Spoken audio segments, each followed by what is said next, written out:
gushirwa hejuru.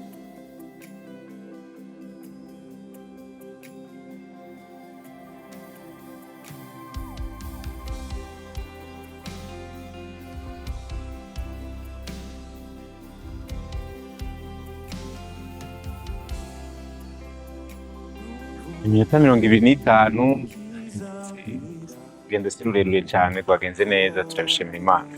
Ariko igihe cyose umuntu avuye ahantu agashika ahandi, bishimira Imana kuko hari n'abagenda iminota 3 ntibashike. Byose no kubishimira Imana. Hagiye kinini yagize wari uri ngahanya mu Burundi, kanatsinda ari umufasha wawe ngahanya nyine mu Burundi, ibikorwa vya retour Oya, igihugu igihe cyose kiduhamagaye turitaho kuko hano ni muhira, nta wundi tuhasigira ni iwacu. Igihe cyose ari igikorwa gikenewe ko tukibamwo, ni ibintu tutiyumvira kabiri. ni kubera ijambo ry'Imana riba ari ryinshi cyane gusumba canke ni kubera ko n'ubundi bari ko ari muhira biroroha cyane gutaha? Ko ari muhira nta bandi, none tutegereza abanyamerika Imana itabatumye mu Burundi. Twe hano tuhafise responsabilité kuko niho twatabizogi igihugu cacu. Ikintu cyose gikenewe ko tugira ico dukoze mu gihugu c'Imana, tuba twumva ari priorité ya mbere. Wowe nyine bazega nibihe muri kandi Tuje mu gikorwa kidasanzwe cha Ozana celebration. Ni igikorwa abantu benshi bamaze kumenyera, aho turirimba indirimbo zo mu gitabo twita cantique. Izo ndirimbo ni indirimbo jenita indirimbo z'urufatiro mu byizegwa by'ishengero. Rero kuba ministère ya RPM ngira benshi barayizi, ikorera kino gihugu cacu mu ntara zose z'igihugu, kuba yariyumviriye gushira hamwe abaririmbyi batandukanye kugira ngo dukore izo ndirimbo zo mu gitabo. Urabona kurunganwe uyu munsi benshi bagenda bazibagira. Ni byiza rero ko tubyitabira kandi izo ndirimbo tukaziha ubundi buryohe, zikazobandanya zisamirana mu mashengero no ku mbuga ngurukanabumenyi. ni mu giteramo cyangwa igikorane tuba turimo bari mu bibaza mbega none tuzabwira ndimo dobe kantike gusa bakundiye ko ntazo tuzumva. Oya, kituzanye ni cantique, kandi cantique irikwiye, irimwo uburyohe budasanzwe. Cantique irimwo indirimbo amajana n'amajana. Urumva iki gikorwa gihagaze cyane cyane kuri izi ndirimbo za cantique, indirimbo zatureze twese, indirimbo novuga ngo muri zo usangamwo ubutumwa bwiza. Ico rero ntihagira abantu babiyumvira ngo ni za ndirimbo ngo zo ku karago, ngo nituzoza, ngo zizoba zimeze nabi. Oya, Ozana celebration akazi kacu ni ukuziha ubundi buryohe kugira ngo n'urunganwe rw'uyu munsi rwisange muri izo ndirimbo. Cyo yagomba dati ko cantique benshi bavuganye ariko ari indirimbo zo karago, indirimbo z'imibabaro, indirimbo umengo baratekanye, umengo indirimbo zo kwibuka ubuzima bubi umuntu yaciyemwo. Mbega na hantu azotamba agatarika agasangamo ya midiho myiza kumbura mugahinyanyura canke ni hande nyene mazoba ari guhimbaza. Guhimbaza rero nta kuryoherwa kurimo, no gutamba agatarika. Oya, umunezero wacu uva mu ijambo ry'Imana. Umunezero wacu uva mu muco ijambo ry'Imana ritubwira. Ivyo mwita imibabaro, Kristo yarababajwe kugira ngo twebwe turonke ubuzima. Rero iyo turirimba ukubambwa kwa Kristo, iyo turirimba ugupfa no kuzuka kwa Kristo, umukristo naho akura umunezero, kuko indirimbo zo mu gitabo ziratwibutsa n'ivyizigiro dufise cyo kuzobona umwami, kuzobona umukiza. Nta munezero urutuyo, nta munezero woza uruta kumenya by'ukuri yuko twakijijwe kandi turiko turaja mu ijuru. Hari icyo Ozana celebration edition ya mbere basigiye, ino edition ngira kabiri igiye abagiye kwitaba kino giteramo ku munsi w'Imana ku muhingamo bitegeke. Icyo Ozana celebration edition ya mbere yansigiye nuko kino gikorwa je ndagifata nk'igikorwa kizohuza amashengero yo mu Burundi.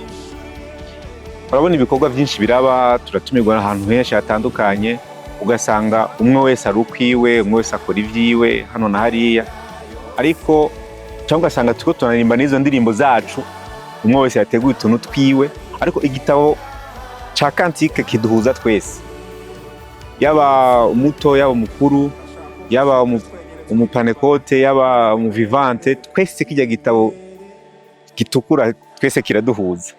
Rero je ndabifata nkaho iki ari igikorwa c'ubumwe bw'ishengero rya Kristo. Niyo mpamvu ndagifise ku mutima, niyo mpamvu iyo bakimbwiye ntirirwa ndanabaza ngo ni ryari, mvuga nti ndaje, kuko numva ko hageze ko ishengero rya Kristo duhurira hamwe tugakorera hamwe by'ukuri, ubumwe bw'ishengero bukaboneka bukagaragara mu bikorwa dufite.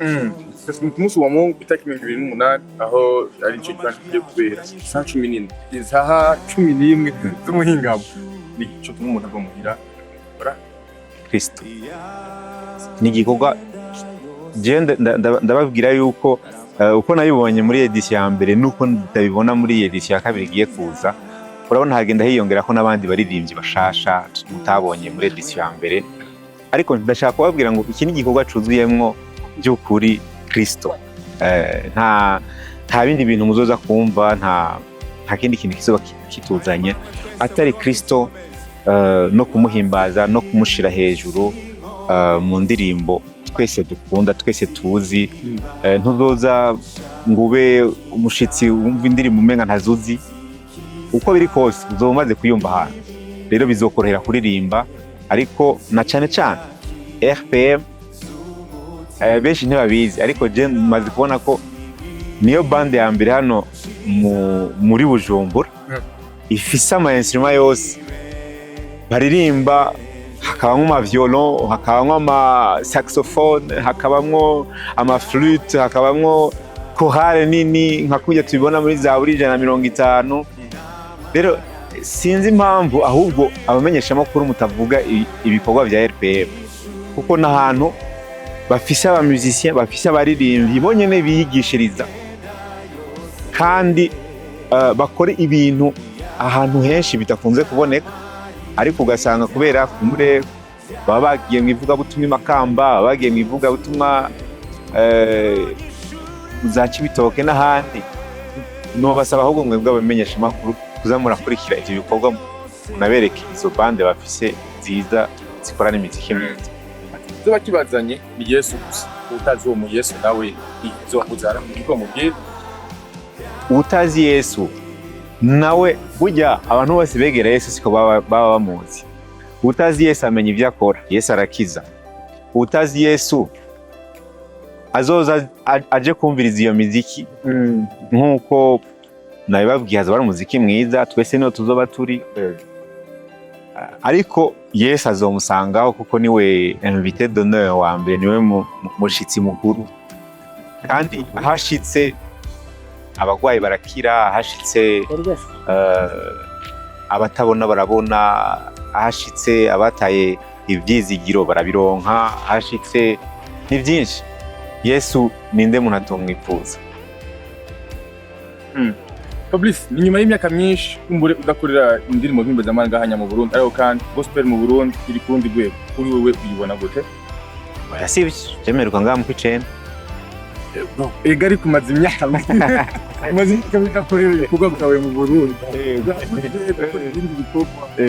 ariko igihugu bikorera sinayibona gute? Gospel ushatse kuvuga umuziki, kuko gospel burya ivyo mwita gospel sinzi ko ari ivyo gospel. Gospel n'ubutumwa bwiza.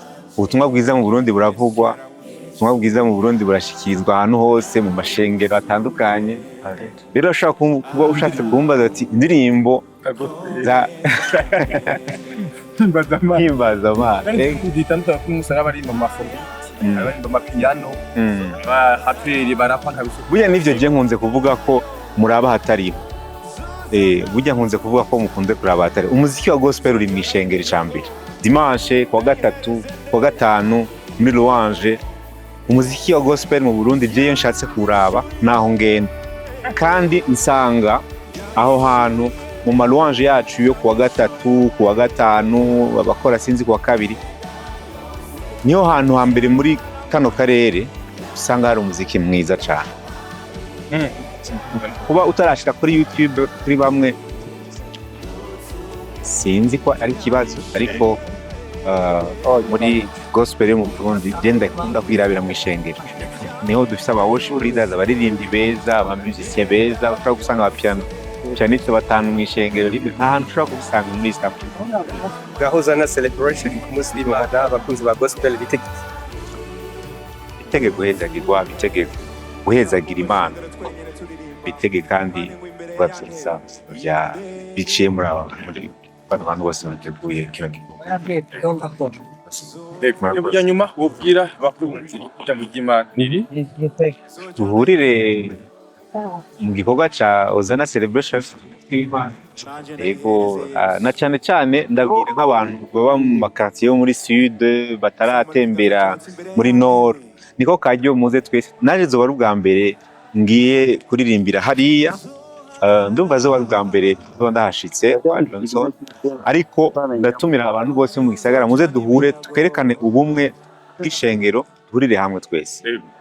Yes, Murakoze. Kibuze cyane. Makelangia mndangani twenda tu. Zubira kwaje ko ni mugasenyi kugira ngo ushobore kwakira kwa misi ubuzima bwanyu. Fatulangia n'amajwi yacu gusa ya nyenda yose ashaka uduzijwi ryawe nawe uri hari inyuma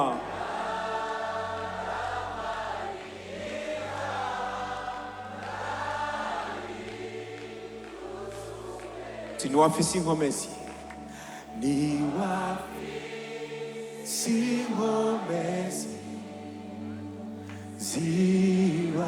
zibasha gukiza zikiza bimibembe ziga